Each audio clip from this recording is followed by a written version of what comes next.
Hello and welcome back to Revenge of the Drive-In. I said it before a few episodes ago, this is becoming an Asian action movie podcast.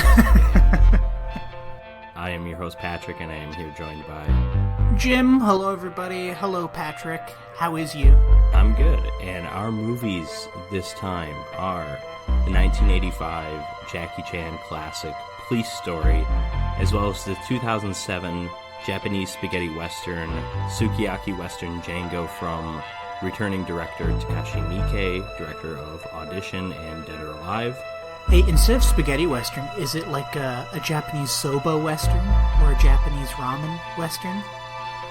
You know Sukiyaki is a food, right? Yeah, but I don't think it has noodles in it. I don't really know what Sukiyaki is. I just know it's a food. I just know we see Quentin Tarantino eating it in this movie. Yes, yeah. And I know it's made with raw eggs, hence the Quentin Tarantino scene. Yeah, I think it's like a hot pot, and you take the meat out and dip it in the raw egg. Yeah, it doesn't matter. I'll never have it, but yeah, it's good to know, I suppose. Yeah, anyways, there are a few terms for... The spaghetti western is obviously the original, but there are variations on that term to describe westerns made in other non-American countries. I've seen a meat pie western to describe either a British or Australian western. A meat pie western. Yeah, I know there's a term for the Spanish western. I can't remember what it is. I would probably call it a gazpacho western. Or a tapas western, I don't know. Yeah. So anyways, let's start with Police Story, Jim. Jackie Chan is back. We love Jackie Chan. The second Jackie Chan movie we've covered on this podcast? It is. Okay, and this one was written in part by him and directed entirely by Jackie Chan. I'm not sure how much this movie was truly written to begin with. They came up with a bunch of action scenes and stunts they wanted to do, and they loosely fit a plot around it. I don't think there was too much of a script. No, and I think that's kind of evident by some of the comedy scenes, if you can call them that. Oh, you can definitely call them that. I definitely the phone answering scene is that hysterical. One's great. That is Brilliant. Comedy classic. Oh, yeah. Yeah. But yes, as you said, from 1985, Police Story. We are introduced to this drug kingpin named Chu Tao and his cronies and his lady friend / secretary, Selena Fong. The cops are preparing to arrest Chu while he's in this kind of shanty town completing some kind of big drug deal. Was this a real town? Or is this all sets because they blow it all up? I feel like it had to have been a constructed set. It's an impressive set. Because at first I thought it was a real town, and I was like, there's no way. And then as soon as they started blowing it up, I was like, no. What they do to this town, man. They displaced hundreds of Chinese people. It's absolutely amazing. So the whole kind of plot around this little town set is that Chu, he's going to do this drug deal here, and like a small army of police officers have shown up to kind of intercept him, and they've blocked off the roads with these big trucks. And you think it is a small army at first. You think it's just like a couple of people, and then it turns out to be, it's dozens at least, And everything seems to be going according to plan at first, and then Jackie Chan's friend gets spotted by one of the baddies, and Selena calls Chu, and she's like, oh, the cops are here. They've got a bunch of guys. And then Jackie Chan goes full Sean Connery. Oh, what do you mean? And he just punches the woman in the face. He does, yeah. Yeah, and then he handcuffs her to the steering wheel in his car. Mm-hmm. Yeah, so they all start running into the town to stop Chu from escaping. And the gunfire in this movie is so cool because they have all kinds of like little explosives rigged up, I assume, to all kinds of things. So like the gunfire's just tearing through like buckets and like windows and stuff in this town. It just looks awesome. The pyrotechnics, yeah. Chu manages to escape, but they're on the road and they realize, oh my god, we can't get out because the police have blocked off this road. So how do we get out of here? Well, let's drive downhill through this shanty town. And it's it's awesome. Things are exploding. Cool. Buildings are toppling over. People are diving out of the way. Driving through buildings. Yeah, cars are falling off of cliffs, and then just landing in houses, and they're driving. And we see at the end of the movie has like a blooper reel, and there's at least one time or two where like the car completely flipped. Yes, and they had to like lift it with they airlifted it like King Kong and King Kong versus Godzilla, but to get it back upright. In this blooper reel at the end, it's kind of like a mix of behind the scenes of Jackie Chan directing and stunt work plus bloopers plus injuries. Bloopers, but like bloopers that almost result in someone's death, because this is a Jackie Chan movie, prime Jackie Chan. No one has ever done it better in terms of the stunts. Oh, absolutely. It is amazing to watch. It might be the most exciting thing. Like a good stunt might outdo anything in any action movie. I mean, that's why people love the Mission Impossible movies. Like, there's other reasons those movies are good, but nothing is as awesome as a really cool stunt. No, but I think like something where Mission Impossible goes way over the top, like Tom Cruise hanging onto an airplane and stuff, or riding a dirt bike Instead of off a bus, cliff. Yeah. Well, but there's something like really impressive about all the stunts that Jackie Chan does. They are kind of small scale for the most part, except for the one at the end, I guess. And the shantytown. I mean, the stunt driving, yeah, I don't know if I agree with that, but go on. He makes the ordinary look extraordinary, is my point, I guess, you know? Yeah, because any small thing in a fight scene is also incredible, I think, is kind of what you mean.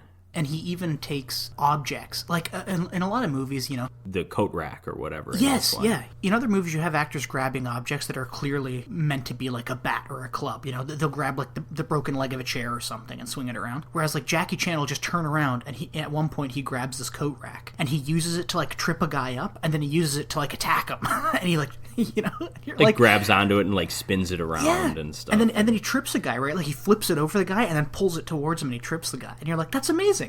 You know, like how did he even think of using that? Yeah, and that's something that adds a comedic element to the movie. I mean, this movie has actual scenes where it's an outright comedy, but the action scenes themselves are amusing, not just because they're exciting, but there's like something kind of funny about them too. Oh, yeah, absolutely. But after Chu and Jackie drive through the town and totally destroy it and blow the whole place up, Chu runs down the street and hijacks a double-decker bus.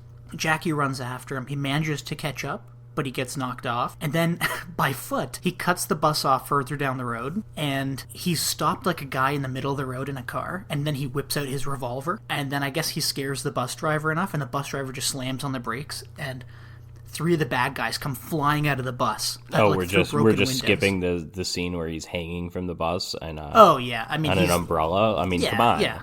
I mean, that has some awesome stuff in it too, like when there's oncoming traffic and he has to like lift his legs over it, and he's running along, kind of steps on top of the cars, and then that stuff's so cool. Yeah, I mean the umbrella scene's great, and I mean again the amazing thing here is that watching Jackie Chan do something, you're like, oh, this is all him doing it. There's nothing else involved. There might be a harness or something, but probably not. Like he I don't think there was so much. Like that's the thing. Not to take anything away from Tom Cruise, what he does in the Mission Impossible movies. Like Tom Cruise, the biggest actor ever, just about. It's always big news when a new Mission Impossible movie is being filmed. I mean, there's more than one impressive stunt, but there's one that gets all the headlines. Mm-hmm. And the first one I really remember was him on top of the Burj Khalifa. Mm-hmm. And he's harnessed in. And I'm not saying that's not impressive. I'm not saying I would do it. Like, I would be scared out of my mind, obviously. Mm-hmm. But, like, he's on a harness. Like, I'm not saying there's no risk, but the risk is minimized. I'm not sure Jackie Chan ever took steps to minimize risk, ever. There's a scene in, I think it's Police Story 3, where he is hanging from one of those, like, rope ladders, hanging from a helicopter, and they're flying all over Hong Kong, and that is, like, real. There are no extra safety measures. He's just hanging there, and it's like, oh my God. I can't That's what makes him the best. Imagine. I know. He is the best. There is absolutely nothing like watching a Jackie Chan movie. Picture a movie with the most impressive stunts you've ever seen, and it's like nothing compared to like an average Jackie Chan 80s Hong Kong movie, you know? Yeah. No, and this I totally is one of the agree. better ones, because the stunt towards the end that you've already alluded to, it actually, like, looks-wise, doesn't look as impressive as some other stuff, I would say, he does in this movie. Mm-hmm. But he almost died doing that. Like, he got who knows how many burns and stuff. Yeah, and he was like carried away on a stretcher. Yeah, we see that. We see that at the end of the movie in the blooper reel. Yeah, haha, so funny blooper. Yeah. Well, and it's interesting too. Sorry, we're talking about the blooper reel now, but like I remember the Pixar, the fake blooper reels, and I quite enjoyed those, like Toy Story 2 and stuff like that. But the first real blooper reel that I think of, like at the end of a movie, They're usually comedy movies because you've already been laughing. We might as well laugh at this other stuff. I think of the Rush Hour movies. I think of Rush Hour 2. Yeah. And there's like lines that he can't get through and stuff, and there's like some physical stuff, I'm sure. He gets stuck in the casino teller's screen. There's one where he like hurts his back or something when he's supposed to jump on something, I think. Yeah, and they're like, Jackie, are you okay? I'm going to say Jackie Chan's the king of the blooper reel as well. Like, why not? He's the king of stunts. He's the king of action movies. He's the king of Hong Kong cinema. He is the goddamn king of blooper reels. The king. The undisputed. Yeah, I agree. Getting back to this bus scene here, he does capture Chu.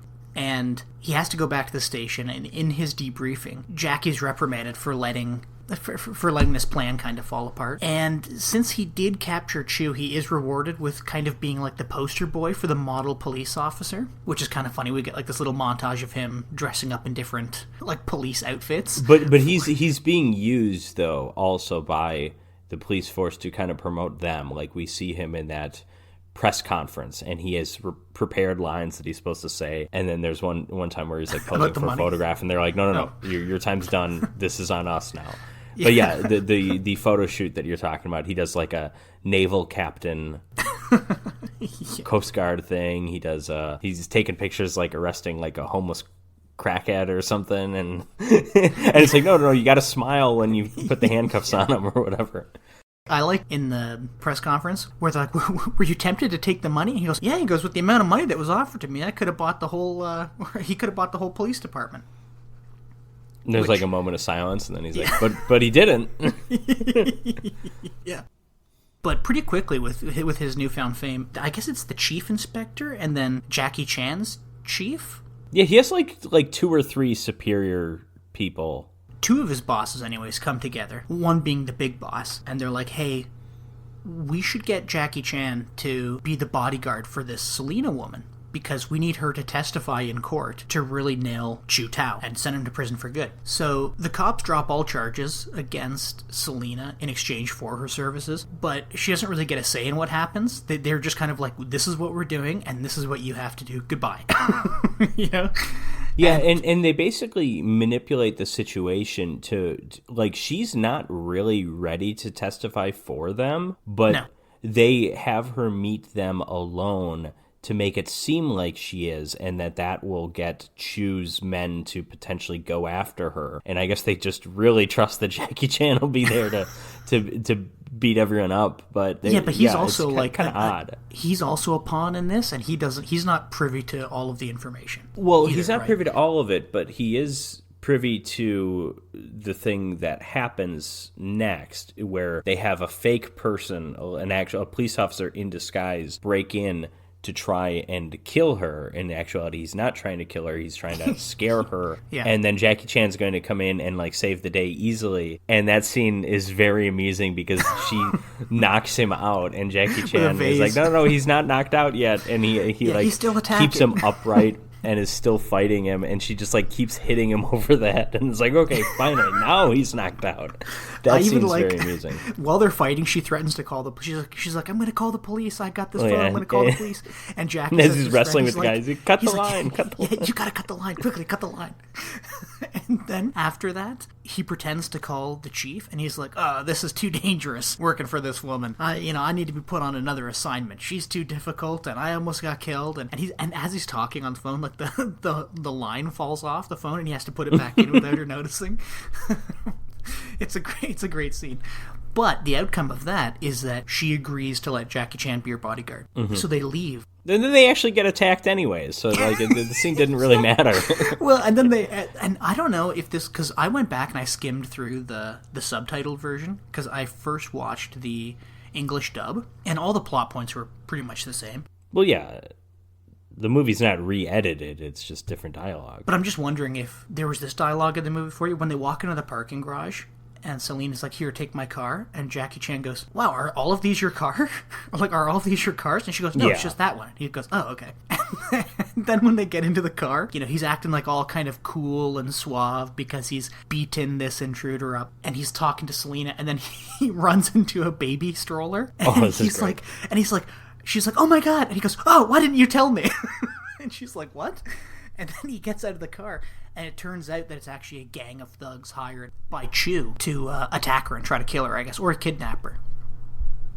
And here we get some awesome fight stuff from Jackie again. I just wrote down some bullet points. The kick through the car door window, or the car door window, which is awesome. Then there's also, he jumps off the roof of the car and drop kicks the guy in Selena's car while he's going after her, which is awesome.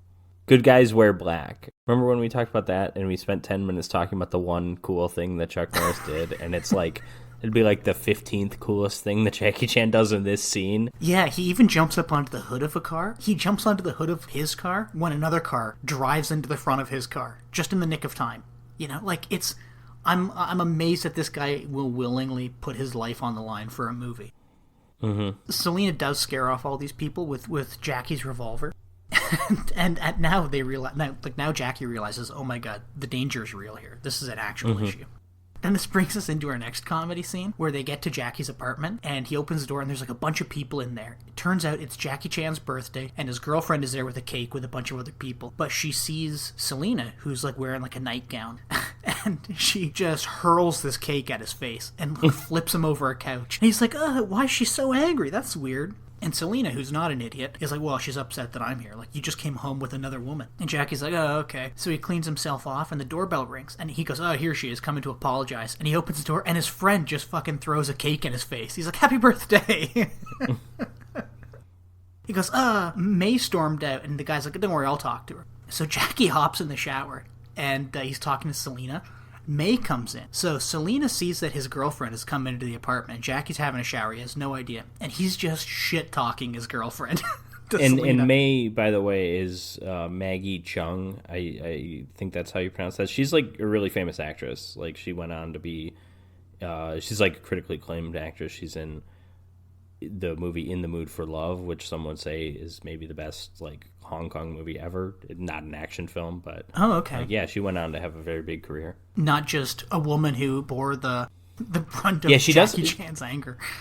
Yeah, she doesn't have that much to do in this movie. No, but she is a great sponge for soaking up Jackie Chan's insults. He's like, she's dumb. She's an idiot. She's thick-headed. I like her little scooter scene when he's like holding up, when she's trying to get away on her scooter, and he lifts it up, and then when he sets it down, it just like kind of takes off, and she's like desperately holding on to it. That's fun. And then he goes back upstairs, and Selena, she sees that the intruder that broke into her apartment is actually a cop that Jackie knows from a photo that he's got on his wall. So now she's pretending to like flirt with Jackie. And then she sits on a cactus. And, and then she's like, oh, your thing, it's so pointy. You just pricked me. Oh, then she spills orange juice on herself. And she's like, oh, you're making me so wet. And then she's like, okay, that's it. I'm going to bed, you idiot. The next morning, he overslept and he missed the beginning of the court date. And Selena's nowhere to be found in the apartment. She's disappeared. So he rushes over to the courthouse and I don't know how he did it, but it's impressive. He pulls off this awesome slide parallel park job in his car. He just cranks the wheel and slides right in between two trucks. Like Ace Ventura. Yeah, yeah, except cooler because he's Jackie Chan. I don't know. I love that Ace Ventura. That might be my favorite scene of the movie. There's no reason why he would park like that. He's just... I love that scene. I'm sorry. Great movie. Like a glove. Jackie gets into court, and he doesn't have Selena, but he says to his superiors, he goes, hey, I've got a tape where she's given us all the information that we need to win this case. Then he gets called up to the stand. The case of the defense rests on the fact that Jackie Chan looked like a crazy person. Yeah, that he looked like a crazy person. But also that he looked like a robber. Yeah, but that the bus was out of his sight. So it could have been a different bus. Chu Tao might have just been a normal civilian that was on a bus that got hijacked. And then when Jackie tries to put this tape in, he has like a recording somehow of Selena fake hitting on him from the night before. Yeah, when she sits on the cactus and is like, oh, it's so pointy. And it's like, oh, you're going to make me wet. And the whole courtroom's laughing. Yeah, But I also don't know how Jackie Chan thought that he had a recording of her talk. Like, you know what I mean? Like, because when was that supposed to have happened? Well, yeah, because he does record actually talking to her in the car, and he discloses that he's recording. But I wonder if maybe he was like erasing recordings. I don't know. It's not really important. Again, this movie was a collection of action scenes that they loosely fit a plot around. Yes, yeah. So, like, I guess Chu's allowed to walk free on bail for now, but he's not allowed to leave Hong Kong, and his bank accounts might be frozen. But a guy comes up to Chu and he goes, hey, I want to retire from the criminal organization. And Chu goes, that's fine, but you got to do one more thing. You got to kill Jackie Chan. Whose name is Kevin, by the way. We haven't said that. Yeah, so in the dub, they just call him Jackie. Okay, in the English dub. Okay, I'm reading that now, yeah. But his Chan Kui, known as Kevin to his friends, I guess. I feel like I've seen a Jackie Chan dubbed movie before where they just call him Jackie, and maybe it was this one. I don't know. I have seen this film before. And you gotta wonder, too, did that kind of add to Jackie Chan becoming so famous? Is that like in a lot of dubs he was just called Jackie? It very so well could be. Everybody's like, that's fucking Jackie Chan, dude. Now, he's considerably more famous than this person ever was, but it reminds me of Sonny Chiba. There were movies, the movie Karate Kiba, a.k.a. The Bodyguard. They just call him Sonny Chiba. I think they call him first and last name. I love it. I love it. Well, speaking of things that we love, you love this next scene, which is our next comedy break. Oh, the phone scene? Yeah. Oh, my God. Yeah, this is comedic genius at work here. Is. Yeah, he's at the police station, and he's managed, like, everybody leaves, so he's got to manage the phones, and May calls him. She's upset, and he wants to apologize, but then other people start calling to, like, report crimes someone who's been beat by their husband, someone who's been raped, like, all this stuff, and he keeps getting him mixed up. Yeah. It's like, so tell me when you were raped, and then it's like, I wasn't raped, he beat me, and it's like, oh, sorry. Sorry, it's the other one. And then, like, a priest calls about something, I forget what it is, and then he's getting wrapped up in all the phones, like, he himself is getting tangled up. It's just great. It's hard to explain. You have to watch it. It's great comedy. Again, just one of the easiest ways to get us to like a protagonist is to make him a little, whether down on his or her luck, or just a little like bumbling, a little like there's comedic relatability there. Yeah, for sure. He goes to apologize to his girlfriend, May, and they, like, plan a date or something, but he gets a page in his car that he has to call this, like, underground informant guy named Sharky, who we see is being forced to call Jackie Chan by the bad guys.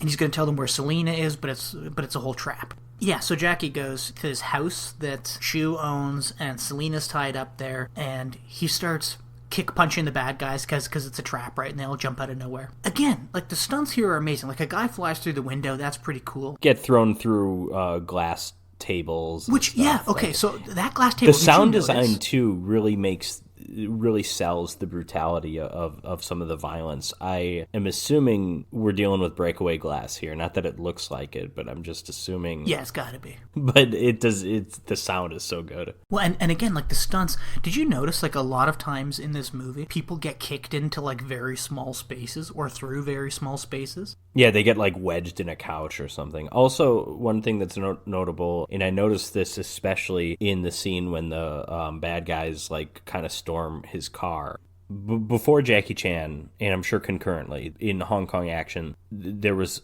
heavy use of wires, and in a lot of the old martial arts movies from the 70s and stuff, and you'll see people kind of like flying through the air.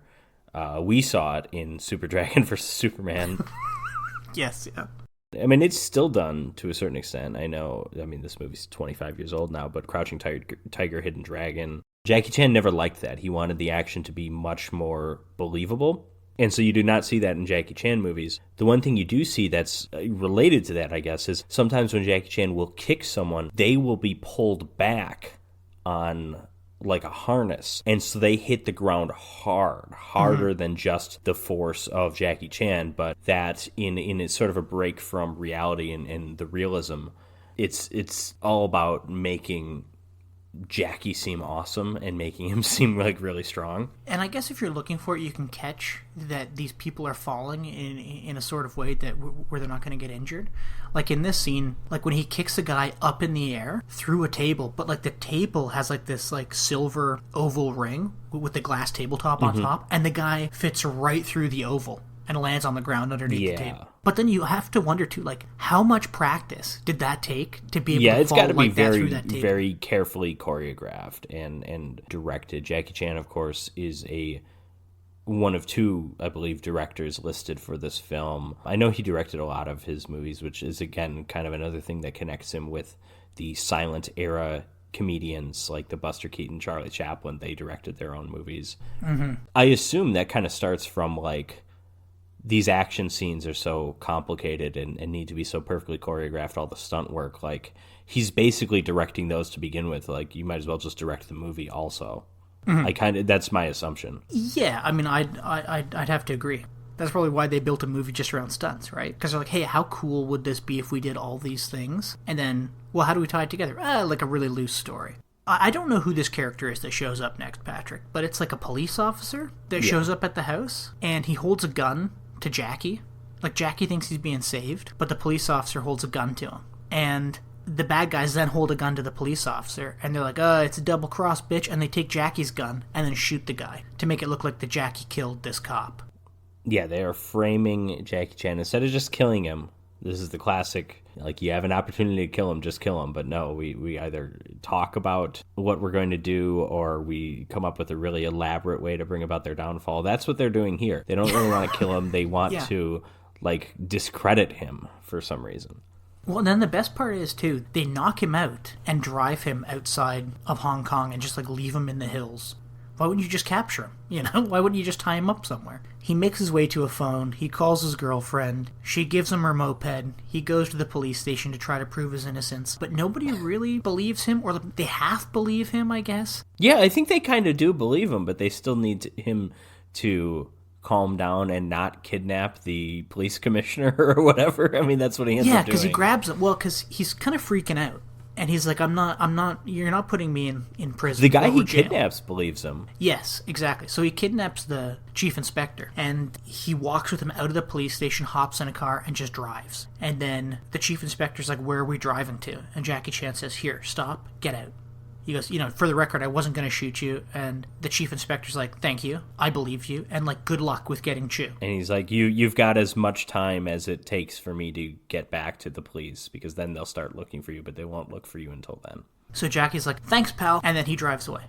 And then he's on like a bridge in like some kind of like public area with his girlfriend, and I don't know if he's waiting for Selena to show up or if he's just like staking out the place. Yeah, this has been set up. I don't think there's a scene establishing this, but I think he told Selena what to do here. Yeah, because she breaks into Chu's office and downloads a bunch of files. I assume it's a floppy disk, and she puts it in a briefcase, and she's immediately chased by the bad guys because Chu gets like a notification on his computer that somebody's breaking into his computer. Yeah, they see it in real time that what's going on, and they know it's her because she's the only one with the password, which is wild that he hasn't changed the password since she's testified against him or whatever. Yeah. So then everybody somehow ends up in like this big mall, and the baddies chase Selena down and they steal her briefcase, and Jackie steps in and he starts throwing punches and kicks. And again, this is where we get so many cool fight scenes. Like we already mentioned the one earlier with the clothing rack. Yeah, that's here. Lots of punching people through glass, dragging people through glass, motorcycling people through glass. There's so much glass breaking. Well, and there's a great bit where he grabs the guy by the belt and swings him around through like a glass display. This scene is amazing. Yeah. This scene is so good. And all the slow-mo shots are great too. Where he like kicks somebody high in the air and then they spin around and like crash into a bunch of glass displays. Oh, it's awesome. Yeah, in this scene, how it starts with like it's a chase scene. He's chasing after the people that are chasing after her. And then they kind of meet in a hallway. There's some initial fighting. There's music going on through all this. And eventually, the music just stops. And it is completely just the action.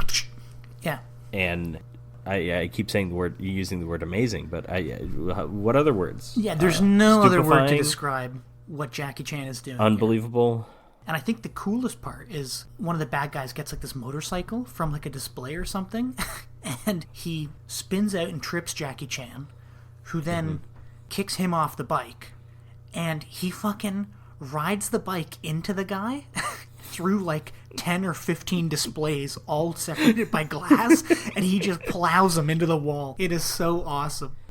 Yeah. Oh man. I also love how when the guy's chasing him with the motorcycle, like he just ducks by those. Yeah, like, he lays down those under things, the stairs. It's 2 steps.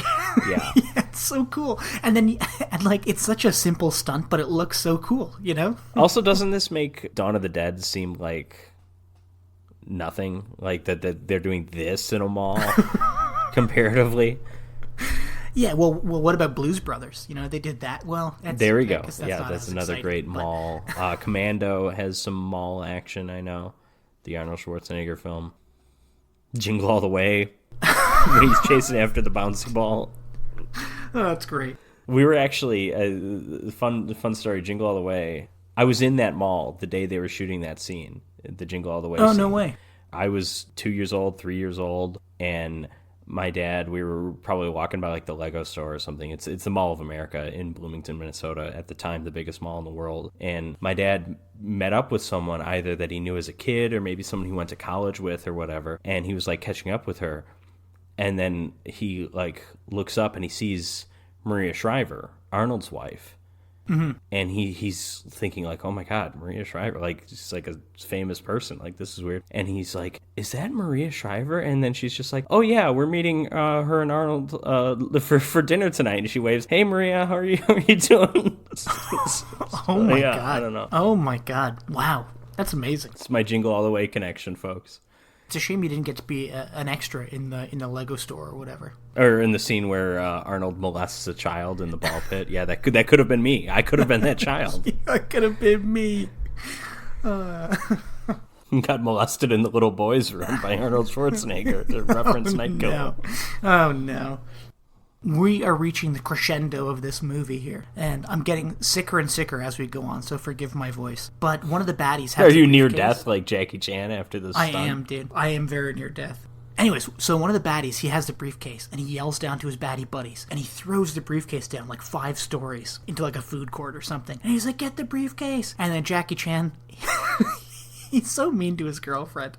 He's like, May, get the briefcase. And there's she could easily get killed here. He just like spots her and is like, here, I trust you to handle this police business. I know, yeah. And then she immediately starts going for the briefcase, and I think Chew pushes her down the stairs. Yes. And she's like on the ground in agony, and Jackie's like, Chew! And then he dives to this pole that's like surrounded by like a bunch of lights and stuff. On the top floor, he dives from the top floor, grabs his pole, slides down it, breaking all the strings of lights on the way down. Sparks are flying everywhere. Lights are swinging everywhere. He slides all the way down and lands on a display. Doesn't, like when you're watching it doesn't seem like it's the most dangerous thing that Jackie Chan's ever done, but then all you need to realize is that he is holding onto metal and is going through electrical equipment that's exploding around him. He got like severe burns from this. He got electrocuted. He almost died from this. We see him being dragged off again in the blooper reel, and Funny. He's like, they're like waving at him they're waving him to like try and keep him alive. Yeah, and they're pulling his socks off and stuff, and like he's just like laying on the floor like near death. It's why I mean, not that this would have solved everything, but had we approached this scene differently, could we have just had him wear gloves for this scene? This would have helped, you know. Or like rubber lined pants and rubber gloves. There are ways to have made this safer than they did, I know. But listen, it looked dope as shit, and it looked so cool that they decided to show it to us 3 times. They show it like from a couple different angles. Yes, it's the rare movie replay. I know they do it. In one of the Godzilla movies, I think it's the famous Godzilla drop kick they show twice. It's when you know you've just shot something that's amazing. Yeah, exactly. And they showed it 3 times because it was so amazing. But I think, honestly, one of my favorite parts of this movie is right here at the end. He's down on the ground, and he's going to kill Chew. And all the cops show up. His boss and the big boss are there, and they're like, don't do it. You don't kill him. You're a police officer, remember? And then he's like, also, your girlfriend is injured. Go take care of her. And she's like, on the ground. And Jackie's like, I'm gonna fucking kill this guy. And then the guy's lawyer shows up. And he starts berating all the cops. And he's like berating Jackie Chan. And he's like, you guys have no right to do this. You're not above the law. And Jackie just like a switch flips in him. And he just turns and uppercuts the guy into oblivion. He flies up and Rocky comes down on a Barbie display. After the street fight with Tommy Gunn, when Tommy Gunn's promoter, his name's George Washington Duke is his character's name. He comes out and he's like, "You wouldn't touch me. I'll sue your ass," or whatever. And then he just beats the shit out of him. Works better in this film because not much works in Rocky V at all, really. But yeah, and then speaking of beating the shit out of somebody, after that, Jackie just turns around and just starts raining blows on Chu. He's just like punching him in the gut like a million times. His hands are moving as fast as lightning, and then he kicks him up into the air and into a shopping cart, and then he kicks the shopping cart into a glass display box. And he just like rolls over. I assume not dead, but gravely injured. I mean, I assume not dead in the context of the movie, too, but in context of real life, he's dead. Oh, he didn't get a chance to brace himself for all those punches. I mean, if that killed Harry Houdini, it's going to kill this guy.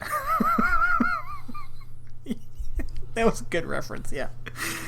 But then the movie just kind of ends right there, and then we go into the blooper reels. And the one thing I want to say about the blooper stuff that we didn't say yet is that the scariest blooper in there, other than watching Jackie Chan almost die, is watching him almost get run over by that double-decker bus. Yeah. You see him dive out of the way, and the bus stops mere inches in front of the car, way too close to. It would have run over Jackie and pinned him between the fucking car and the bus and killed him. Rare that the blooper reel at the end of a movie fills you with anxiety. The police story pulls it off, folks. It's great. Great movie. Patrick, what did you think? This is one of the best movies ever made. It's certainly one of the best Easily. action films ever made in terms of listen, the plot is whatever, it doesn't matter. As a collection of action scenes, of exciting little moments, of exciting big moments, the little things that happen in the middle of the action, in the action scenes, the little moments, kicking through a car door window, the way that guy gets flown and then gets stuck between the escalator railings, stuff like that. Was great. That stuff is so cool. When you add it all together, the scene where they blow up the town and he chases after him and he's hanging from the bus, and then the scene at the end in the mall, those are two of the best action scenes I've ever seen. This is one of the best movies ever made. I wholeheartedly agree. This is a movie where you never get bored because it is pretty much entirely an action scene, just a long continuous action scene with little breaks here and there. And then there's no denying that the non-action stuff isn't that good, with the exception of the phone scene. I like quite a bit. But there's so much of it is action that it doesn't matter. Well, then even a scene that don't even know if you could call it an action scene. I guess you could, but it's when his cop buddy pretends to be the would-be assassin. Oh yeah, what the hell else would you call that? Well, I guess so, yeah. But it's just kind of goofy, and he's just kind of marionetting him around at one point. But all of that's great, and all of the plot stuff, it never detracts from the movie. No, it never adds to it either, though. No, but it doesn't go on for so long that you're okay, you're looking at your watch okay, where's the action? Right. It's just a fantastic movie. I mean, Jackie Chan's amazing. I don't think I have anything negative to say about this movie, really. I fully enjoyed it. I've never seen it before, so that's nice. Oh, it's just great. Jackie Chan's amazing. He's amazing. Everything he does is amazing. I'm kind of surprised you said you hadn't seen it before. This is probably Jackie Chan's most famous pre-Hollywood film, although I think when I was first made aware of some of his Hong Kong movies, I think for whatever reason Super Cop, Police Story 3 was the one that I knew about before this one. But I'll tell you what, this movie's amazing. Super Cop is more of a buddy cop thing, and that's Michelle Yeoh teams up with him, and that's definitely worth watching too. I haven't seen it in a long time. But this as a pure action film is about as good as it gets. And what was the last Jackie Chan movie we did? Was it Snake in the Eagle's Shadow, one of his first big ones. So that had a lot of martial arts in it, and this does in the sense that he's fighting fist to fist with a lot of people, but the martial arts definitely take a backseat to all of the stunts and just the exciting kicks. Yeah, and I said this when we covered Snake in the Eagle's Shadow, that this is the martial arts are amazing, but this wasn't really a Jackie Chan stunt movie. Mm-hmm. Police Story is a stunt movie, first and foremost, and it's as good a stunt movie as there's ever been. And then there's obviously a lot of martial arts. You're right, it's not a pure martial arts movie the way the movie's not about martial arts. That's just what he uses to defend himself in these scenarios. No, exactly. And then even the scene when they're in the mall and he's like getting beat on by like 5 dudes or whatever, and he's just blocking most of their hits, and he's jumping up like over kicks and ducking under punch, and you're like, wow, this guy's amazing. Like even just in terms of martial arts, he's amazing. You know, and, well, sure. and I think we proved that with whatever dumb name movie that we watched earlier. Yeah, great movie. Yeah, I mean, the guy almost died to make this movie, and it's worth it. Yeah, it's just listen, when someone almost dies making a movie, you're gonna hear about the ones where it was worth it. I'm sure there are instances of where someone almost died, you know, making Date movie or something like that. Who knows? But I'm just thinking of like Francis Ford Coppola had like a heart attack on Apocalypse Now. And then there's like, yeah, you hear about the ones where it was all worth it. You always hear about the troubled productions when it works. Oh yeah, there's the Alec Baldwin one. Yeah, someone literally did die. Yeah, but speaking of Rust, we are talking about Western films now. We are talking about Sukiyaki Western Django, which is a spaghetti Western-inspired film. Interesting to note that Takashi Miike made a spaghetti Western film and made a Django movie before Quentin Tarantino did. He beat him to the punch, although Quentin Tarantino, of course, is in this film, which means this is Quentin Tarantino's first Django movie. I was only half listening because I want to know what Japanese people call, what you'd call a Japanese Western movie. And then the first thing that came up was Sukiyaki Western Django, and I was like, okay, that's not the answer. I know I've seen The Good, the Bad, and the Weird. I think that might be a Korean movie, though. They're Korean Western. Maybe it's a kimchi Western. I don't remember if it's a... I'm gonna let's go with soba Western. This is a soba Western. What is soba? Soba is a type of noodle. Soba. Okay. Tofu Western, ramen Western, sushi Western, Sukiyaki Western. We got some options, folks. But at any rate, this movie is inspired loosely by 2 historical events. There's some Japanese thing from like the 12th century. Like super long time ago. The titles come up and say it's like several decades after. It's like decades. It's like 700 years after, or whatever. And then there's also some loose Wars of the Roses stuff that I'm actually going to say isn't that loose because, one, they reference Henry VI by Shakespeare, which is... There's 3 Henry VI plays, the first of which is arguably his worst play. The third of which is actually quite good and very underrated because it's basically just the first version of Richard III, because Richard, Duke of Gloucester, is in it and he's awesome. So there's that. There's also, like, they never call it a Tudor rose, but the red and white rose combined, that is a plot point in this film. That is the Tudor rose, this mythical rose, because... the warring factions in the Wars of the Roses, one was the Red Rose, one was the White Rose, I don't remember which, and then the House of Tudor was the uniting of both of them, so hence the Tudor Rose, the Red and White together. What was it again? It was the Lancasters and... Plantagenets. That's it. Or were they all subsets of the Plantagenets? I don't remember. I don't remember. Anyways, the movie opens with Quentin Tarantino dressed as the man with no name, basically. He's got... a pretty damn close to Clint Eastwood's poncho on, which is very similar to what I'm wearing currently. Oh, you lucky dog. And he's telling the story of the Heike versus the Genji, which is a thing that happened, again, in the Middle Ages, and we are just transporting this story to the Old West, except it's not really the Old West because it's still Japan. It's just like a Western-ish setting. Where everybody looks like anime characters. There's a somewhat tongue-in-cheek thing where they refer to it as Utah, Y-U-T-A, and then Nevada, N-E-V-A-T-A, and that's like the setting. Also, did Tarantino try to do like a Japanese accent? What was that's that the thing. At the beginning? He starts talking normal, and then when he goes into the first thing he does is like he's just sitting there.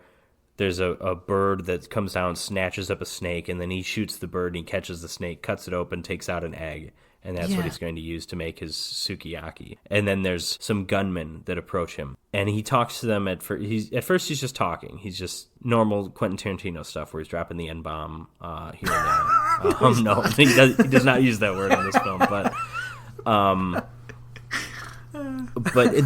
then when he gets into the And apparently the way he opens this story is there's this thing called the Book of Heike, which I don't know anything about this stuff. I'm sorry. Me neither. Apparently, this is almost like word for word from an English translation of it. It's worth noting, by the way, and this is something that I didn't remember from the first time I saw this. This movie is in English. Yes, I thought maybe it was the Tarantino scene that was in English. The rest of the movie's in Japanese. No, it's in English, which is interesting. This is in English.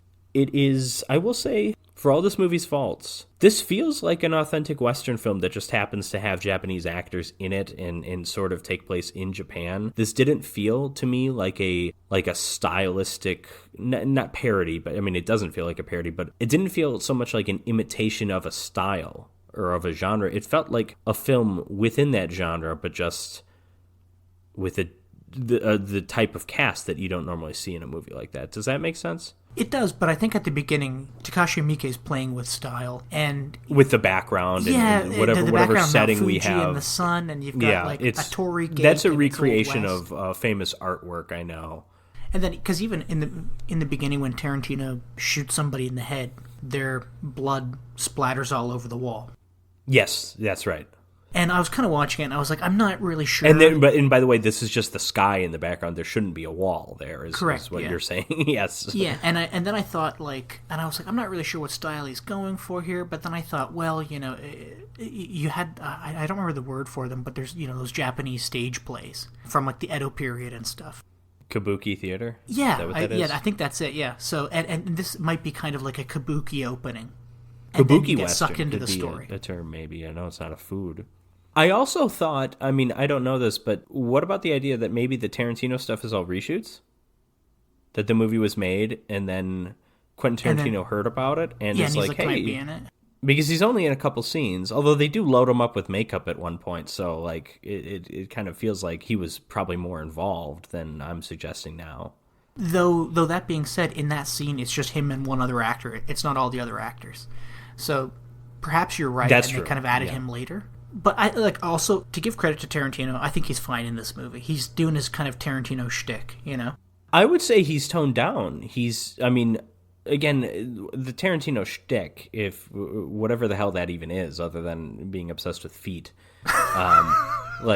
because we've seen Tarantino in interviews and you've seen him act in his movies. He's usually the worst part of his movies because he's a bad actor. Yeah.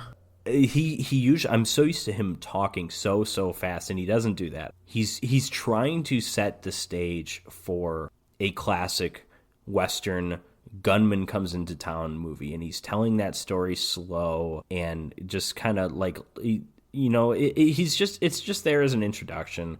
It's not important. We're spending a lot more time on it than the movie even does. Yes, but it's one of the more, for someone who maybe doesn't know a lot about Japanese movies or doesn't know about Takashi Miike or whatever, this would be the appeal of watching this random Japanese Western movie is Quentin Tarantino's in it? That's weird. Yeah, and you know what, too? While we're on the subject of just weird, and before we get into the movie itself, I guess, I didn't like the costumes for the most part. I didn't like how everybody was kind of dressed like an anime character, which I kind of said earlier. There were other scenes where some characters were just wearing like normal modern clothes that were just kind of slightly I'm going to tattered. stop you because that's going to come up pretty soon. So let's just talk. We get this Tarantino scene. He shoots people. He's going to make his Sukiyaki after he already kind of told us about the Heike versus the Genji thing. We then see Lone Gunman ride into town. The Lone Gunman is played by Japanese actor Hideaki Ito. He comes into town, and there's this thing about there's gold in them there hills, and there's two gangs. There's a red gang, and then there's the white gang, and they do dress, and they have hair that's kind of representative of their clan. There's the Heike are the red, and the Genji are the white, I believe. Yes. And they both are ready to like hire this guy to find the gold. They don't know who he is. And then, of course, he, as one does in movies like this, kind of makes his presence known through his actions. Someone fires a crossbow at him, and he shoots the arrow away from him, and then he blows a hole through a person or something, And this is the Genji side. This is the white side. Yeah. It's in this scene right away where we see the Genji on one side, the Heike on the other, and we see how they're dressed. How would you describe their dress? Like modern Japanese punk with smatterings of their clan colors on clothes. There's a lot of red hair streaks in the Heike. Yeah, and then there's some white hair streaks. Again, like if you imagined, it's hard to describe, but like there is some modern stuff because the like leader anime of the Genji has that piercing. Yeah, under his lip. Yeah, and one of the Genji which guys that's has not like a 19th century thing. No, and one of the Genji guys has all of his hair spiked and it's all dyed white.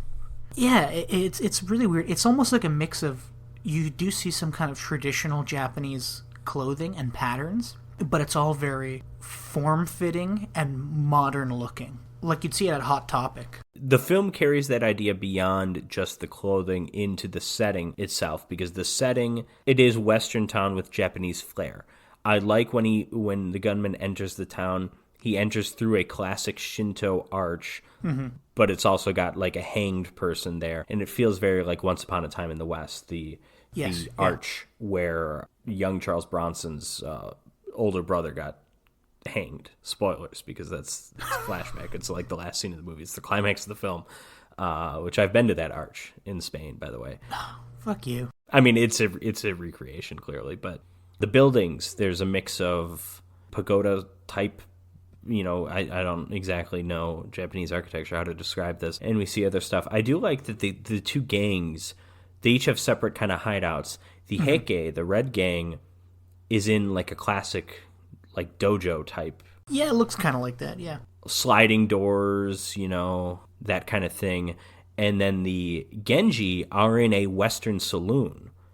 Yeah, although the Western saloon, they have a classic Japanese painted wall, like with the tree and stuff. And so that look carries beyond the costume. This is combining East and West. We featured earlier in the season the film Prisoners of the Ghostland, which did something a bit like this. Yeah, but I was going to actually bring this up. I think they did it better in terms of aesthetics. I think Prisoners of the Ghostland did it better. Okay. I think they may have too. I think this is a better movie. I think in terms of the aesthetics, well, yeah, I think Prisoners of the Ghostland might have pulled that off. Because they were also doing like a post-apocalyptic thing too. Yeah, and then like, because I just remember they also had kind of like neon lights, and they had a cherry blossom tree in one scene. They didn't have Tudor roses, but okay. But I don't know, there was something about Prisoners of the Ghostland where they just seemed to kind of mesh Old West and old-style Japanese architecture a little better. Okay. I think that's fair. This one, again, it feels like pop modern or something. You know what I mean? Like a little bit. But the setup for this movie, the warring gangs, this is Yojimbo, this is A Fistful of Dollars, this is Django. And of course, it's fitting that we finally get a Japanese Western version of this, because we've gotten Italian Western versions of them in A Fistful of Dollars and Django, that they were... Like, if you look up A Fistful of Dollars on IMDb, in the writers section, it will list Akira Kurosawa, because that is ripped off from his story, and then this is one that I'm assuming you would find the same thing with Kurosawa on here, and I think you might also find Sergio Corbucci as a credited writer, because it says something like, I saw something like characters created by, and it's like, did he really create the characters? Whatever. It's it doesn't matter, but the warring gangs, the gunman, who of course is unnamed, does not join either gang and instead goes and stays with Ruriko, who is a woman who isn't really aligned to either gangs, and we learn that's because... So she's raising her mute grandson named Heihachi, I think was his name. I think that's right? Yeah. We later learn he's mute because his father was brutally murdered in front of him. And the whole thing is, his mother was a Genji woman who fell in love with a Heike man. And even though these gangs were warring, it was going to work out, Romeo and Juliet. We just needed Friar Lawrence to deliver the letter on time or whatever. And he went and screwed that all up. And so the Heike actually kill their own man because they're disgusted with him being with this woman, even though they've already been with each other for several years, obviously, because the kid is like 5 years old. Yeah. And then so they kill him in front of wife and son. The guy continues shooting him to smear more and more blood on the mother. Because it's like, oh, you look better with Heike red on you or whatever. You're wearing my favorite color and it looks good on you or something, he says. Kiyomori, by the way, is the name of the Heike leader. She then goes back to the Genji for, like, protection, and they just make her a prostitute, basically. So, like, she's mistreated either way. You know, damned if you do, damned if you don't. And that's why Ruriko is off raising the grandkid, because, you know, they don't want anything to do with what's going on over in the Genji side of town. Yeah, and also, too, I also want to point out, when she becomes a prostitute, there's a guy with a didgeridoo. What's that? It's that Australian, like, big pipe instrument. That's... Okay, that scene's cool. There's the... Yes, okay, I didn't know what that was called, that instrument. I've seen someone play that live, by the way. Oh, yeah, they're awesome. That like Australian like foghorn thing. Yeah. Yeah. But that scene, the sound of that scene is so cool. She does this like seductive dance that's like seductive interpretive dance. Yeah, it's more disturbing than seductive almost, but and that dance is interrupted by the gunman rolls in, and this is in the saloon. The gunman's like, "Here, I want this woman." And it's like, okay, what will you pay? And it's like, well, it depends on what you pay me for the gold or whatever. And it starts a fight initially, but he ends up getting with this woman, and they have sex, but she also tells him about what the Genji plan is to do to take this new weapon that they're going to use on him and on the Heike. And the weapon, of course, is the Gatling gun, which, where's it hidden, Jim? In a coffin. It's in a goddamn coffin, okay, because it's just like in Django. And we have a scene where the Genji they take over the wagon, and then the Heike, who knows about this plan, is going to intercept it, but it's too late. The Genji guy pulls out the Gatling gun, shoots down everyone except for Kiyomori, who like falls down like he's dying. Yeah, he's a great character. Shooting. Yeah, I don't know what that was, but then with the use of a flaming arrow fired at a bunch of dynamite inside the wagon, there's an explosion, and the Gatling gun ends up coming to Kiyomori. Yeah, and I think he says something Kiyomori, like... the Heike leader, has the Gatling gun. And he says, like, he's laying there, surrounded by burning debris, and he's like, boy, am I lucky.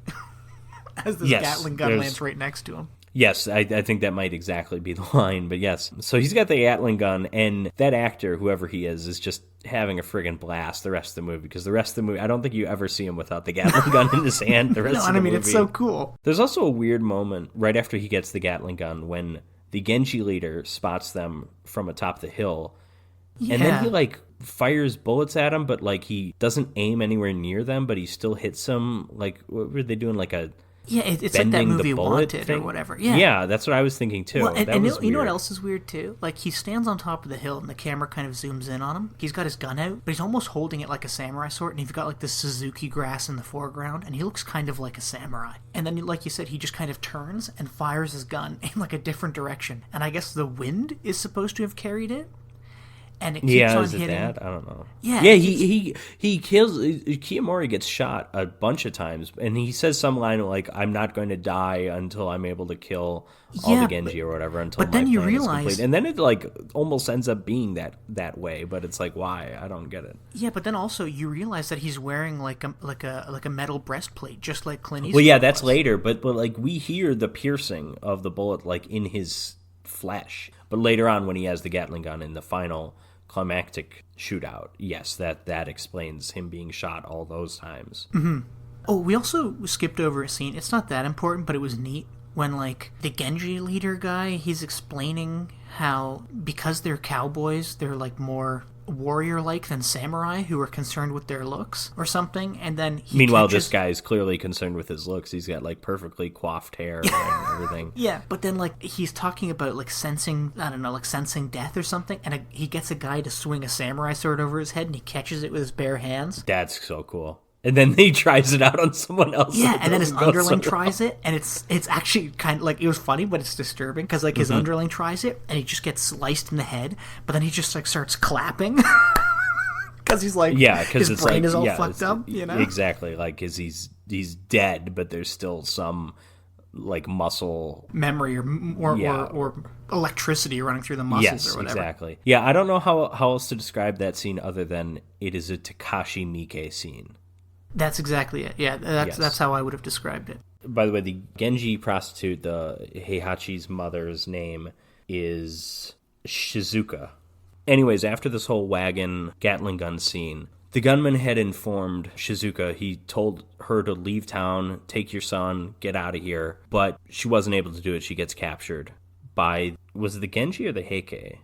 Yeah, it's the Genji. They kill her, and they almost kill the gunman. And all this is happening, and then this whole thing is interrupted by a woman, and there's like a weird flashback where they introduce... Do you remember the name of this character? I know they used initials, BB. It was like battling someone. Oh, hold on, I wrote it down. Name like that. Bloody Benton. Bloody Benton, okay. And then we see there's a scene, decades later, Quentin Tarantino in old age makeup in a wheelchair explaining this to someone. And there's a few scenes like this with Tarantino. There's one where they're talking about a character named Akira, and he says something like, the first time I heard that name, I knew I loved that person. And he says something like, I've always been an anime otaku at heart. And it's like, what the fuck is this? Yeah, because Akira's I don't like this. No, I know that's an anime movie, but I'm like, why is this in this movie? That's one of the few things I know about anime. I know that movie. That movie's on our list, by the way. It's the only anime thing on our list, I think. And wasn't that the name of their son? That's the thing. I was, at this point in the movie, I was so confused because my biggest complaint about this movie, there's two complaints, I guess, with each other. I'll get into the other one when we talk about the movie as a whole. But I'll say, to be short, my biggest complaint about this movie is there's too many characters. Yes. Because when we get Bloody Benton, we get Akira, I'm like, what is all this? All I need, the Heike, the Genji, the gunman, and then some supporting characters who also shoot guns. And we need Ruriko. We honestly don't need the sheriff. No. And then we like honestly don't need Shizuka. Ruriko could just be the mom. She doesn't have to be the grandmother. And Heihachi, I mean, the end of the movie makes it seem like Heihachi's really important, but honestly, he really isn't. Yeah, wait, who's Heihachi again? The grandson. Yeah, and then again, there's like a character who's like a mayor who's in love with Ruriko, who confesses his love for her at the end of the movie. Yeah, it's too much. There are too many characters in this movie. And then there's like the native medicine man, doctor shaman guy. Who throws the grave marker at the end. Is that Akira? No, Akira is the father of the No, the I know grandson. the character you're talking about. I just couldn't think of the name, and I thought maybe that was because I don't remember who Akira is other than they talk about him. Yeah, and then Bloody Benton is Ruriko. Yeah, no, you're right. Yeah, you're correct. It's just, but then this will lead into another complaint. Why do we have to like? Several times in this movie, something is introduced, and then we see flashbacks. And I'm not saying it's confusing, that like it's hard to tell what's in the present, what's in the past. It's not confusing in that way. It's not confusing at all. It's just unnecessary. What I really admire about spaghetti westerns, and westerns in particular, but especially spaghetti westerns, is I've always talked about like larger than life characters. Mm-hmm. A character can show up, and just through his actions and through maybe how other characters react to that person, we kind of know everything we need to know about that person. If someone's just like terrified of this person, it's like, okay, this guy, Manko or Blondie or whoever, Tuco, Sentenza, Angel Eyes, his reputation precedes him. We don't have flashbacks showing how they earned their reputation. No, and these guys are also dressed like the bad guy or dressed like the good guy, or you know what I mean? Like you less so in the spaghetti westerns, but in the traditional classic like 1930s western, 30s or 40s, yes, I know what you mean. Yeah, because it's always the bad guys in black.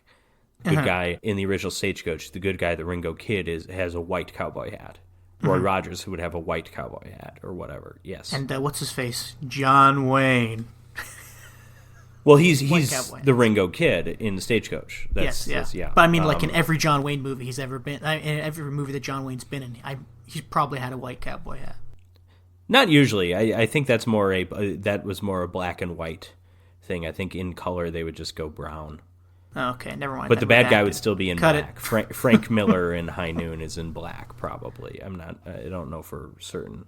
Frank Miller, by the way, coming up next episode. Not Frank Miller in High Noon, the character, but Frank Miller, the comic book creator / occasional film director. Oh.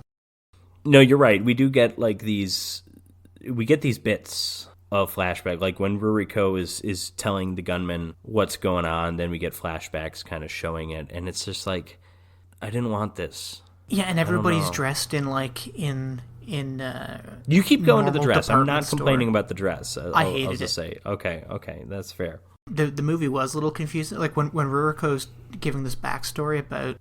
I'm gonna just start adding in. We need some image to just in the YouTube version to just convey the first time when Jim says something's confusing, because it happens all the time now. It does. It's just like Jim is confusing. That's the problem. Like this movie, I didn't like this movie. I'm telling you right now. I found parts of it confusing, and all the characters pretty much your complaint. There's way too many fucking characters. And yes. I'm like, why do I have to care about this person and this person and this person? I don't give a fuck. But when Ruriko's giving the backstory about her kid and the mother and the grandchild, and she's telling the story about what happens and stuff, and then it leads directly into her dancing as a prostitute, but you think it's part of the backstory, and then the gunman walks in. And then I was like, oh, okay, that scene, that edit specifically. Okay, I can kind of understand. Yeah, that. I was confused by that. All the other flashbacks, I was not confused. Yeah, because whether you think it's a flashback or not, that dance, when that plays out, that does not feel like it's something in real time. It feels like it's maybe to represent the character or something, that it's not something she's literally doing. Yes, yeah. Anyways, continue with the movie. Okay. Yeah, so at this point, then we have what's his face, the gunman, kind of just recovering with Ruriko and with Heihachi and with the guy that probably with Akira, whoever he is, I don't even know. He was the native man. Yeah, the native man, and probably the guy who professes love for Bloody Benton, yes. Who's also Ruriko. Toshio, whatever, I think that was his name. Yeah, whatever the hell. Okay. Not much really happens to get us to this point. I guess they find the gold, but how they find the gold is just kind of like they find it. It's just like they have the gold. And then the gunman uses the gold. Ruriko was protecting the gold. Her and the native guy were protecting it. They use the gold to lure the Genji into the town center. And it's just a slaughter. It's just a massacre. The gunman and Ruriko just shooting all these Genjis left and right. Yoshitsune, the leader, is able to survive, of course, for a while. And then Kiyomori, who at one point tells people to call him Henry, referencing Henry VI, but it's literally only that one part, arrives with, not only with the Gatling gun, but with a chain of people in front of him, I guess, to protect him, that's led by, kind of unwillingly led by the sheriff, and they duck down when he's, ready to fire it, and what was already a bloodbath is now a bigger one, basically. Mm-hmm. Yoshitsune gets a few shots off, hits Kiyomori, but as you mentioned, he's got a fistful of dollars type bulletproof vest or whatever. Then, at one point... sorry to cut you off, but it's like, why is she attacking him? At this point, they're technically on the same side. Who is she? I didn't mention a she. Ruriko. She's the one who was shooting. Okay, I mean, Ruriko, yes, okay, so Ruriko, I was going to get to Ruriko. I mentioned Ruriko earlier because Ruriko's shooting the Genji. But she was also shooting at what's-his-face? Yes, but I didn't say that yet, God damn it. Because that's the part. She shoots his hands. At this point, Ruriko, I'm thinking from a character motivation standpoint.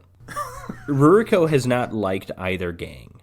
She takes the gunman in because she's not aligned to either gang. The gang goes and kills her daughter. That's the Genji, specifically, so she probably has it out more for the Genji. But keep in mind, Heike also killed her son-in-law. And No, that was her actual son. Oh, so it's her daughter-in-law? Yeah, daughter-in-law, and that was her son. I missed that then, but okay. So her daughter-in-law and her son then have both been killed by rival gangs. She didn't like the gangs to begin with. Now she has reason to hate both of them. I'm okay with that. Yeah, okay. I'll allow it. Ruriko shoots both of Kiyomori's hands, and so he drops the Gatling gun, and they both like shoot each other, and you think it's kind of over for the two of them, and then who gets the gravestone impaled? Was that the sheriff, or was that that's the Kiyomori? Sheriff, and that was my favorite death of the movie. I'm going to be honest. The gravestone, by the way, whatever name was on there, is the same gravestone that Django is dangling his pistol from at the end of the 1966 Django. That was an IMDb cool. trivia thing. That. I didn't fact check it. I'm going to take their word for it, which I shouldn't do after our last episode, IMDb facts, maybe. But whether spaghetti or naan, how many Western movie references did you spot? I could point out a few that maybe you didn't catch. Well, at one point... Because I think we could say the bulletproof vest is a fistful of dollars thing. Yes, and at one point, one of the characters calls the gunman Yojimbo. He's like, who do you think you are, Yojimbo? And the fact that he doesn't have a name... Fistful of Dollars, Good, the Bad, and the Ugly kind of thing, you know. Yeah, could the Gatling gun be a reference to A Fistful of Dollars? Oh, no, it's a reference to Django because they pull it from the fucking coffin. Yeah, but that's also... that's the most direct right, Django I thing. I thought it was in the... I forgot that it But wasn't there is a wagon. They raid a wagon for weapons in A Fistful of Dollars, though. That is true. I'm going to point out a few non-spaghetti westerns. When the Heike start painting the town red, not a Doja Cat reference, that is a... God, what's the name of it? It's a Clint Eastwood Western. It's an American Western that I actually don't like that much, but Clint Eastwood like takes over a town, renames it Hell, and has a dwarf and a bunch of his sidekicks paint the town red, completely red. What is the name of that movie? Is it called Fever Dream, the movie? I have that on DVD. I just can't think of the name of it. But there's that. There's also, in the scene that you mentioned earlier with the samurai sword, the katana, in the saloon, Yoshitsune says something like, "Are you going to draw your sword or whistle Dixie?" or something, which is a reference to the outlaw Josie Wales. There's a famous line, "Are you going to pull out your pistols or whistle Dixie?" or whatever. And it's like, it doesn't make any goddamn sense in Japan when there's like Dixie is like that song doesn't mean anything, but they're just doing a Western thing. And I appreciate that as a fan of the genre. But yeah, I think we pointed out the obvious ones anyways, and a few maybe less obvious ones. Get the Django song with Japanese lyrics, which is awesome. Yeah, actually, I really liked it. I'm sure you dug that. That was great. But yeah, so we get to this point where there's basically two people left. There's the gunman, and there's Yoshitsune. They have a final showdown. It's snowing all of a sudden, which is beautiful. Yeah, I liked that. I'm going to be honest. I thought doesn't make sense. This is like fantasy stuff. But it's just like beautiful. in Kill Bill, right? Where they step outside and it's snowing. Even Does though Kill Bill do that? Yeah, in Kill Bill Volume 1, where Uma Thurman's fighting Lucy Liu, and they step outside and it's all snowing in the Japanese garden. I believe you. I don't remember that, but I believe you. You're more of a Tarantino guy than me, so... I like feet. Oh, Jesus. So, yeah. And then they do something that they do something similar to something that I've always wanted to see in an action film. But, I mean, it's what they do is pretty cool. But gunman pulls his gun, Yoshitsune charges with his katana, and the gunman fires a bunch of times, but all the bullets are blocked by the katana. It's very like Star Wars lightsaber deflecting bullets kind of thing. They even do a slow motion close-up of a bullet being sliced in half by the katana, and that's something I've always wanted to see in like a dumb schlock action scene. And if it was going to happen, it would have happened in a Matrix movie or maybe in the movie Wanted. Maybe it has happened and I'm just not aware of it, but I've always wanted to see two people pull guns at the exact same time, fire, and then the bullets to collide midair and just deflect away. I think that'd be really cool. Oh, fuck. I saw that somewhere recently in a movie. It's got to be in something. There's no way it's just me that's had that thought. No, maybe it was an anime I was watching. I don't know. Jesus, anyways. Those perverts ripping me off. So we see the katana blocking all these bullets. Then we also see the gunman blocks the katana with his pistol, and then he pulls out a Derringer, like a sleeve gun, and points it at his head and shoots him in the face. So Yoshitsune is dead. It reminds me of another Western thing. When this is another Western reference. There's a For a Few Dollars More reference when in the scene with the bending bullets, which itself is not very spaghetti Western, but the way the shot when he opens up whatever saddlebag, and it's all the weapons are there. It's very similar to a shot of Lee Van Cleef doing the same thing, and for a few dollars more, and he eventually takes out like an unusually long pistol or something, and that's like the same gun that he uses in For a Few Dollars More. He points it the same way. So, and then the Derringer thing, the hidden gun. I've always talked about the hidden guns. My favorite thing in the Sartana movies, which is why I thought of this. But yeah. No, specifically a Derringer, a hidden sleeve gun. I can't think of a specific moment in a spaghetti western, but I'm sure it's all over those Sartana movies. You know, I was a little disappointed with the bad guy's death here at the end, because throughout the movie, every time somebody got shot in the head, like feathers would fly out of their head behind them. His feathers are dripping. His feathers? Yeah, he's dressed as a Native American. I forgot to mention that earlier. He rips off my leather chaps. You're dressed as a cowboy? No. But yeah, there's a couple great shots where people would get hit in the head and colored feathers would fly off, almost like blood behind them. And I was like, wow, that's going to look really cool with white feathers in the snow. And then it didn't happen. I was like, the guy didn't have feathers. This guy had the most hair in the movie, the biggest hair. And it was all hair. It was all natural. The best hair. Nobody would ever say he didn't have better hair. Best hair, biggest hair. Anyways, he dies in the snow. And then in the next scene, we have a little burial scene where we're burying Akira, who is still someone I don't know. No, Akira's already dead and buried, I think. Yeah. They're burying the mother. Yeah, they're burying the mother. And then there's Heihachi is there. There's the native guy, the native shaman guy, who is, you point out, they clearly going for a Native American look with that actor, Japanese actor, I'm sure. Yeah, would you call that red face? No, it's just... I don't know what I'd call it. It's less offensive than Tarantino's accent in the movie, I think. But. Yeah. And then he, being the gunman, has sort of final words for Heihachi. Mm-hmm. He gives most of the gold to Heihachi, and he tells him, hey, you can't always run from your problems. You've got to be able to confront them. And then as he rides off, then we get the Django song with the Japanese lyrics. I assume it was done for this movie. It's possible this is just from the Japanese release of Sergio Corbucci's film that they just did I don't really know. Oh, and then as this is happening, we get some like titles pop up that said Heihachi grew up to be Django, and he went by the name Django when he went to Italy. And it's like, okay, but in the movie Django it was shot in Italy. It does not claim to take place in Italy. That's a little weird. And then there's some other like titles about like, this is what happened. And it's like, okay, but that's weird. This is a fictional story.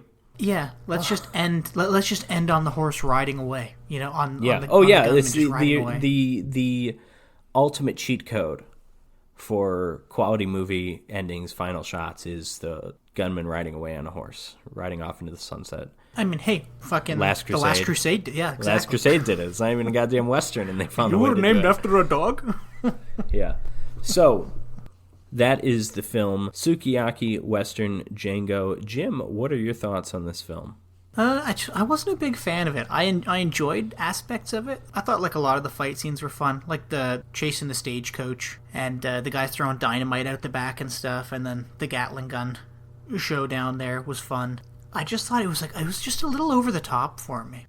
A little too stylized when you say that? Yeah, I think that's the correct term to use there. And I just really didn't like the aesthetics of what people were wearing and the town, even though I think the town set was a pretty good set, and I liked the rival gang's buildings. There's also a nice scene where the grandson is out there playing the flute or whatever in the pouring rain, and he's lit by candles. Like, that was nice. Like, there's some nice shots in the movie. I also liked the native doctor's house overlooking that like river. That was a cool set, but for the most part, there's too many characters. Yes, I agree. It was just done in an aesthetic style that I didn't like, and it just rubbed me the wrong way the whole time.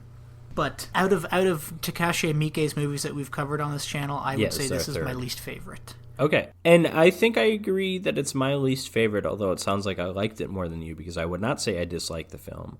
I mentioned earlier, and I said there were really two things tied to each other that are my biggest problems with the movie. But I mentioned my biggest problem with the movie is there being too many characters. And I'll elaborate on that a little bit as to why that's a problem. It's because we lose track of the gunman character.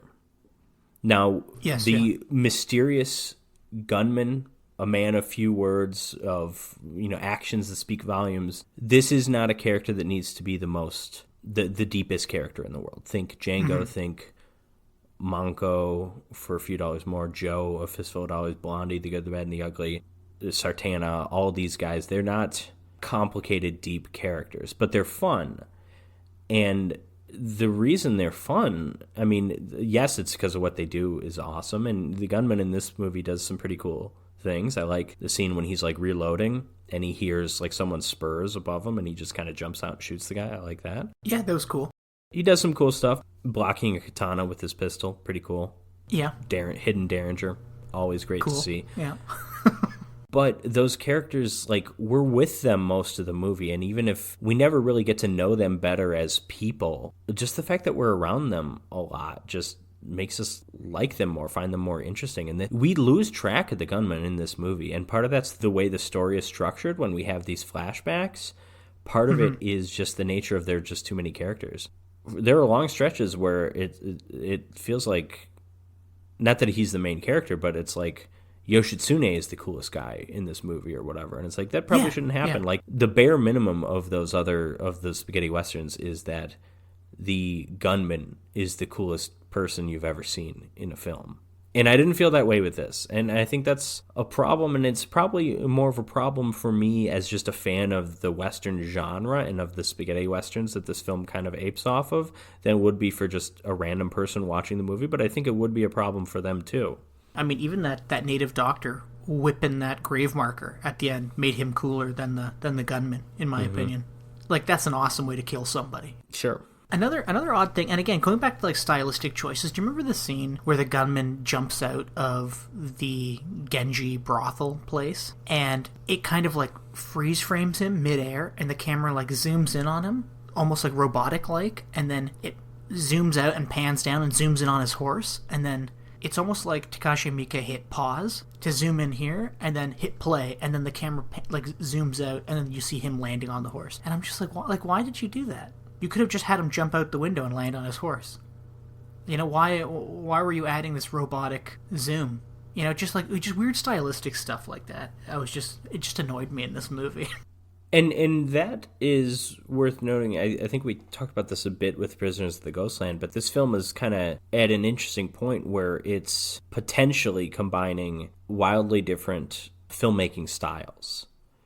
It's doing the Japanese style, which can often be hyper violent. It can be hyper stylized, like with the way the camera moves and stuff like that. And this is something that you see in Tarantino's filmmaking, because Tarantino will imitate Japanese filmmaking, he'll imitate Hong Kong filmmaking, he'll imitate Italian filmmaking, etc., while having his own American filmmaking to kind of pull from. But you have all of that stuff that might be Japanese. You're also doing what's at least partially a style imitation of Italian films, which were themselves imitating American films. It's just kind of complicated, and we've got like a lot of different moving pieces, and it's not surprising that it might not all work entirely, perfectly together. Something that also made me think that it was silly was when they're doing the flashback about how both gangs came into the town and drove out the prospectors and stuff, and the Genji fire on the Heike, and the Genji guy blows a literal hole in like the Heike gang leader, and then another guy comes up and shoots the arrow through the hole and kills another guy. And I'm like, is that supposed to be cool? You know what I mean? I was just like, oh, it's just silly. And again, maybe I just don't find it cool. Maybe that's my problem. Maybe it's cool for Japanese audiences. But when I saw it, I actually thought, hey, that would be cool in an anime, but not in a soba western. I'm also going to mention something that itself isn't a complaint, but it might be a disappointment for a viewer if they're coming into this movie knowing a bit about Takashi Miike, knowing that, okay, he made a spaghetti western style movie. What's this going to be like?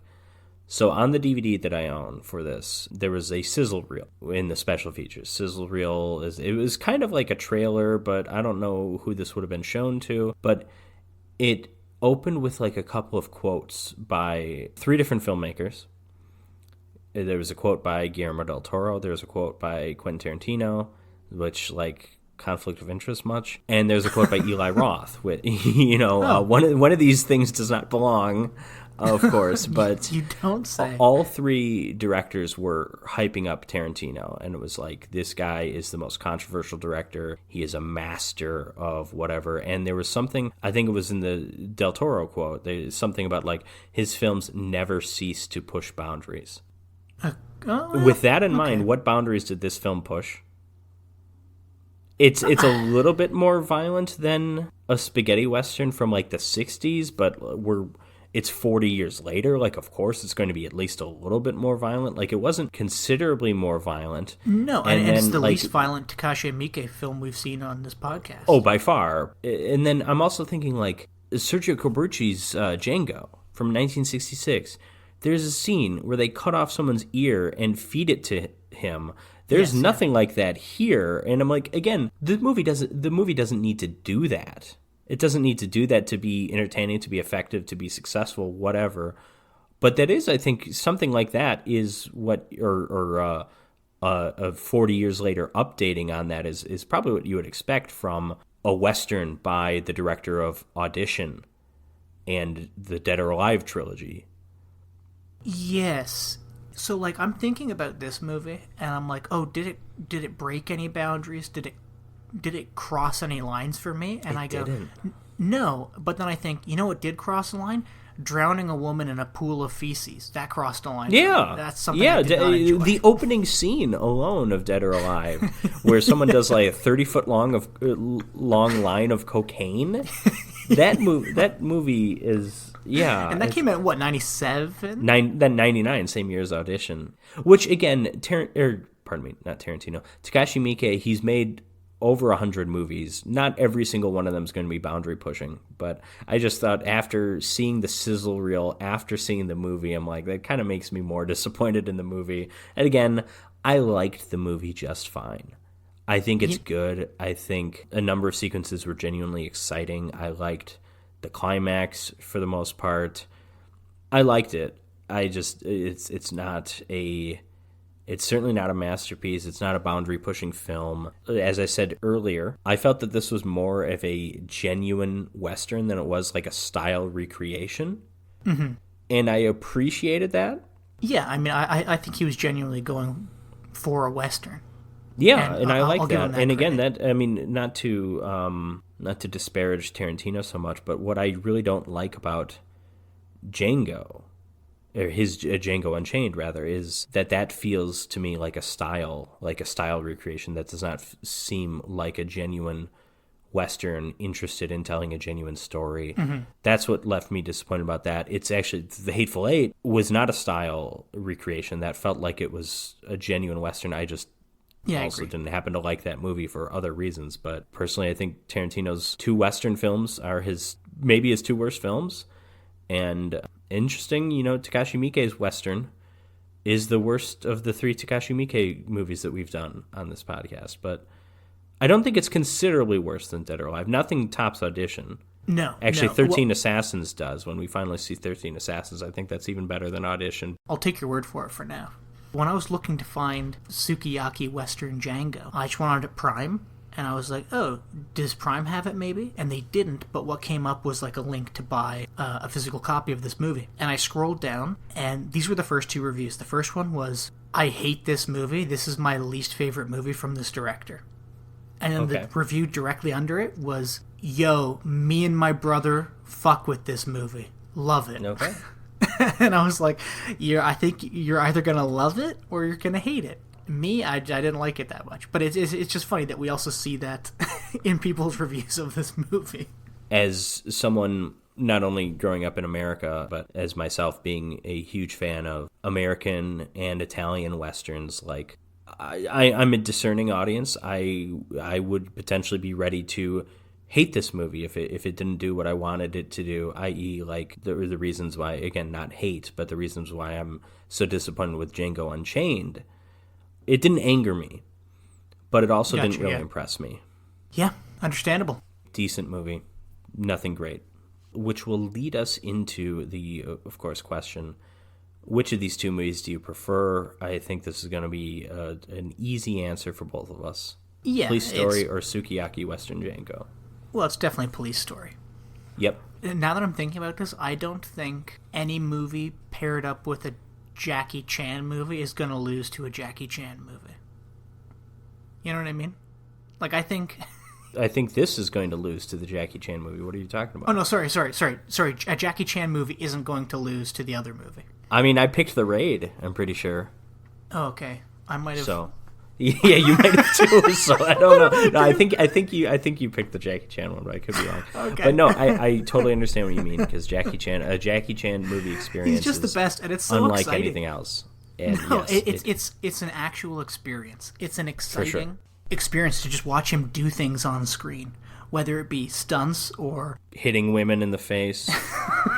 Yeah, chaining them to his car wheel. You know, it's just great. And I love Jackie Chan. I think everybody loves Jackie Chan. And I'm glad that he's back in China and he's probably doing what he loves, which is loving the Communist Party. Being a puppet for the communist government. Yeah. He's a big fan of doing that. I don't know. Yeah. No, I agree with you, though. Police Story is better. Police Story is one of the best movies we've ever covered, I think. Coming from somebody who has never seen this movie before, I was blown away. And you've seen it.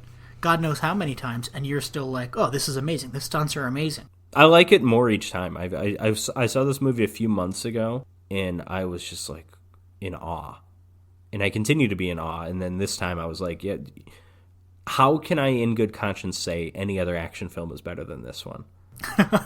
I probably I would probably end up arguing for a few films above this, but like it's not easy, you know. It's if someone comes back and says, hey, Police Story is better than Raiders of the Lost Ark, like, how do I combat that argument?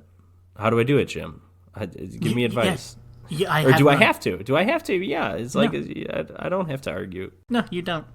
Do you think these would work together as a double feature? Because if I could see them working together if you're going to have Asian movie night, Asian double feature, you know? Asian movie night. Yeah, watching Slumdog Millionaire after this at the Hong Kong theater or whatever, you know, or at the Chinese theater, Oriental theater. Yeah, the Oriental, the Grauman's Chinese theater, Asian movie night. I love it. Yeah. And I mean, it kind of works for me in the sense that you do have this kind of over-the-top action with all of Jackie Chan's stunts, and then you go into a movie that's just over-the-top in style and not really action, but it's just a kind of a weird movie. I would say this is a very good double feature on the grounds of, yes, if you want Asian movie night, sure, but also like I'm trying to come up with the words, but like, the stunts of Police Story, like, nothing tops that. It's hard to come back from that with anything. So I like we're doing a different type of movie. We're not responding to that with a martial arts film. We're not responding to that with a stunt film. We're responding to that with a film in a different genre. But I like the tone of these two movies. Police Story is more comedic than Sukiyaki Western Django, but there are moments of silliness, of weird comedy that seep through both of them. And I think Police Story is much more successful as a comedy, of course. But Sukiyaki Western Django, there's these moments of humor mixed into action scenes, moments of a hole being blown through someone, an arrow being fired through it. Somebody getting a sword in their head and clapping. Yes. You know, just like in Police Story, the way he uses some props and stuff, there's some similarity to be drawn there. I think it's a good double feature. I think it's not perfect, but it's a good one. Yeah, I agree. And that's it. So, we agree. Next episode, we've only got one more episode before our patrons pick episode. So if you want to vote, you're only going to have a little bit of time left to do that, to hop on our Patreon to vote for what movies you want us to cover. But next time, these are still random number generated movies, we have Escape from New York, John Carpenter's 1981 classic, and we have the 2005 comic book movie Sin City. Okay. Frank Miller, as hinted at earlier, I don't remember if he directs Sin City or if Sin City itself was like his comic book, but there's some Frank Miller thing there, I'm sure. You know what? I saw Sin City not too long ago on TV. Yeah, it'd be interesting to talk about it. Okay. So there you have it, folks. Jim, thanks for joining me. Patrick, thanks for having a sick little old me. And, is it American Thanksgiving for you this weekend that we're recording this? No. Oh. American Thanksgiving has never occurred on a weekend. Oh. What? It's always a Thursday. It's literally a Thursday every time. Is it this Thursday coming up then? It's the next Thursday, yes. Oh, okay. Sorry, I'm day not familiar with after American my customs. Yes. Oh my goodness. Yeah, it's the day after my birthday, so you can throw a cake in my face just like Jackie Chan if you want to.